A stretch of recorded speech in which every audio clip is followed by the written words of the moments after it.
now we go to our next speaker, and that is Jose Etcheverry. We go now to Canada. Jose, great pleasure to have you on board. And a very good morning. I know it's early morning, but we kept you as one of the last speakers so that you don't need to speak when you are maybe not yet waken up totally. Ibrahim, Jose, great pleasure having you. You are a professor at York University, which is a university in Toronto, in Ontario. And you have also created the International Renewable Energy Academy. So we're talking more about, again, I assume, academic training.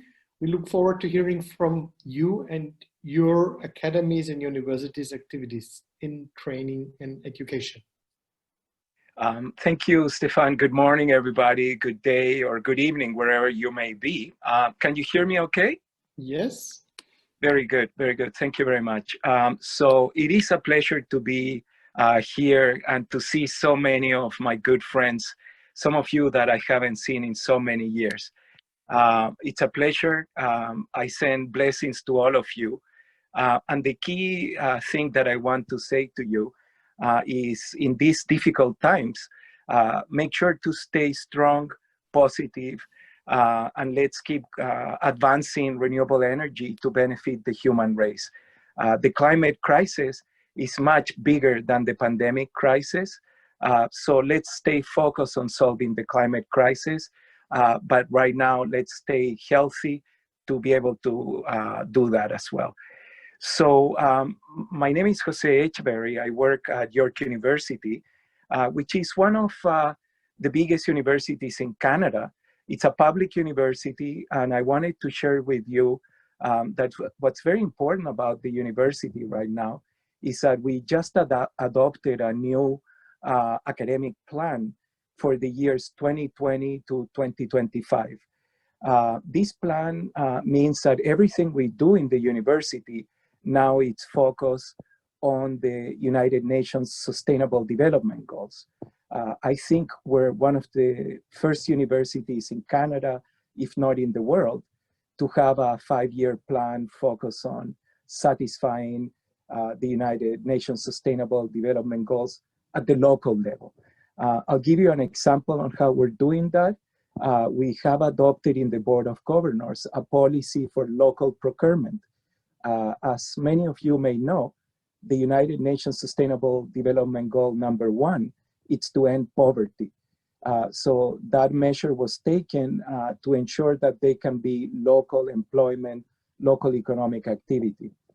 The other thing that I wanted to mention is from the perspective of sustainability, we're developing a climate solutions park whose main purpose is to ensure that we can address Sustainable Development Goal #13 and create a place for experiential learning, research, and knowledge mobilization focused on the solutions to climate change. And to do that, we're focusing on using an approach called STEAM. STEAM is like STEM, but instead of focusing just in science, technology, engineering, mathematics, we add an A, which is for arts. To achieve that, we've partnered with a group called Arts Help. And I want to show you a little movie that our friends from Arts Help have helped us to make. So bear with me for 30 seconds and I'll show you this movie. Here we go. You don't have to have a PhD or be a scientist. Climate solutions exist. Housing, affordable. Food, grow it. Energy, make it clean. Education, learn by doing it yourself. Technology, build it.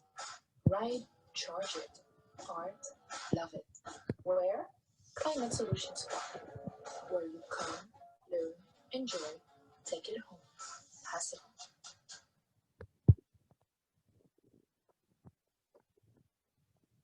Okay, I hope you like that sneak preview, synopsis of what we're doing.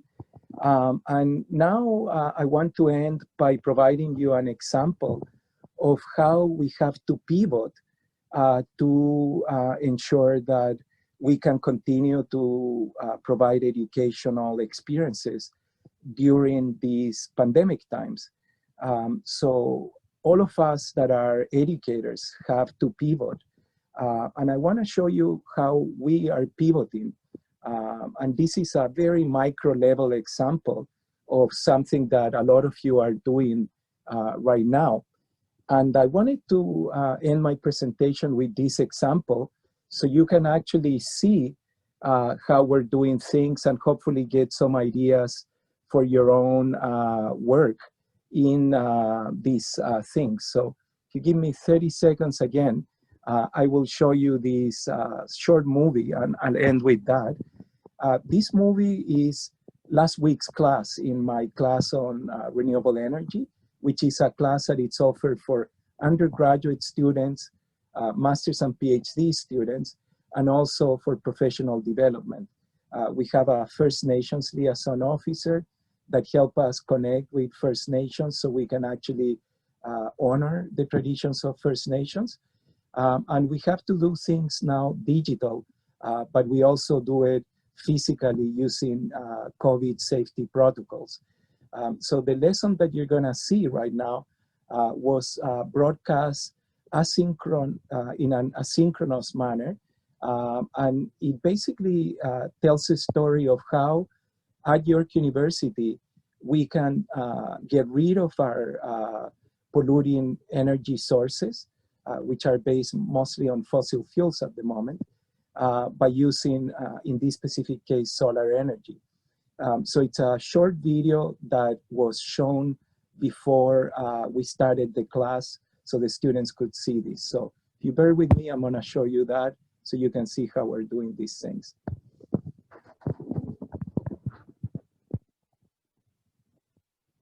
So that's the name of the class. It's broadcast in a number of ways. We use the United Nations Sustainable Development Goals. And here you can see we're saying it's possible to replace our university combined heat and power plant. And then we say, how? How can we do that? And we can do that. In this specific case, we give the students the idea of, why don't you find an old parking lot so they can focus on developing solutions in this parking lot. So that's an actual parking lot in the university. Then we do calculations, we measure what this, and then we say, well, why don't we transform it into a solar housing so it actually can be something a little bit better than it is. And here you can see we show some solar buildings that already exist. And that's where the asynchronous part of the class, which is offered online, ends. So you can see we use a number of social media channels to express what we're trying to do. And then we ended the class by me going to one of these solar buildings and broadcasting live from that solar building. And by being in these solar buildings, which are located close to the university campus, the students using Zoom have the time to ask me and the experts that I work with how such solar buildings are built. And we end the class by linking to resources that the students can download. For example, Red Screen Expert, which is a software that allows them to calculate the financial costs of building such affordable solar buildings, and then calculate the CO2 emission reductions that are possible, which in Canada are now you can monetize the CO2 emission reductions to help finance projects. So I wanted to give you this real-time example of how we're teaching at York University today. And I'm opening for some questions that you may have. I want to thank everybody for the time that you've invested to be in here. And I want to end, Stefan, if I may, by seconding the idea from my Chinese colleagues of restarting the World Wind Energy Institute. We started that in 2006, and it was a pleasure to see that our colleagues in China have quantum leaps so far into the work that they're doing. Myself here at York University will be very happy to work with my colleagues in Africa, Asia, Latin America, and other parts of the world, Australia, to make sure that we create now this Global Institute for Renewable Energy.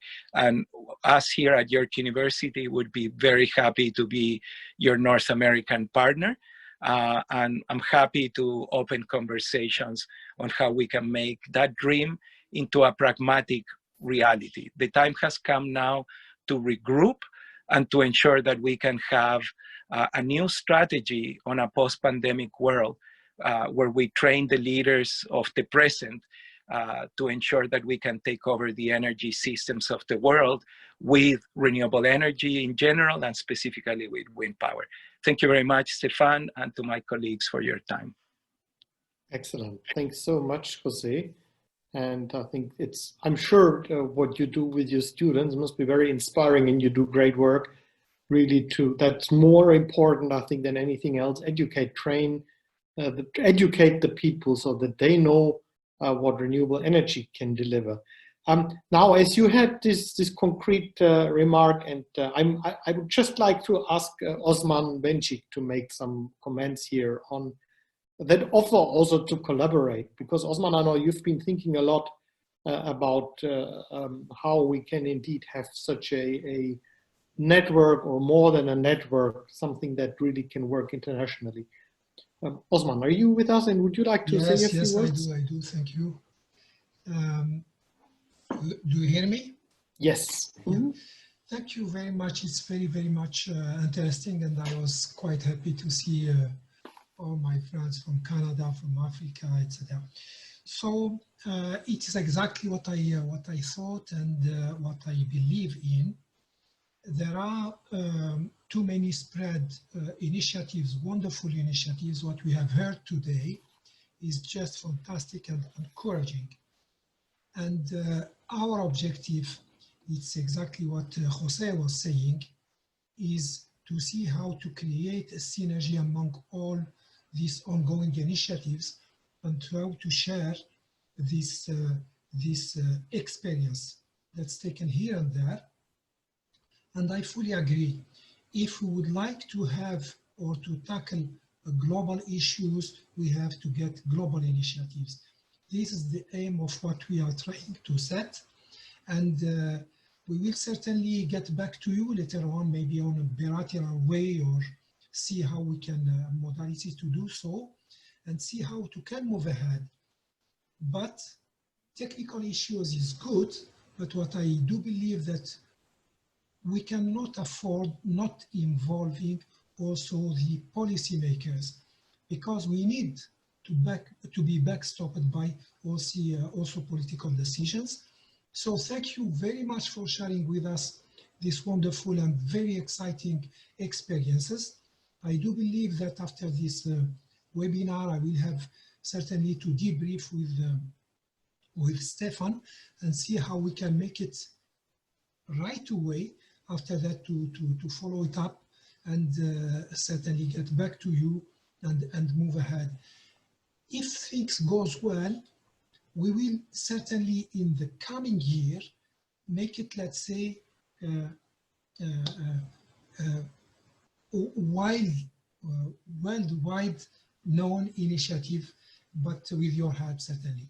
Thanks a lot. I think that we have raised globally, and it was really fantastic to see all of you. Thank you. We continue now because we're not yet at the end. Thank you for your comments.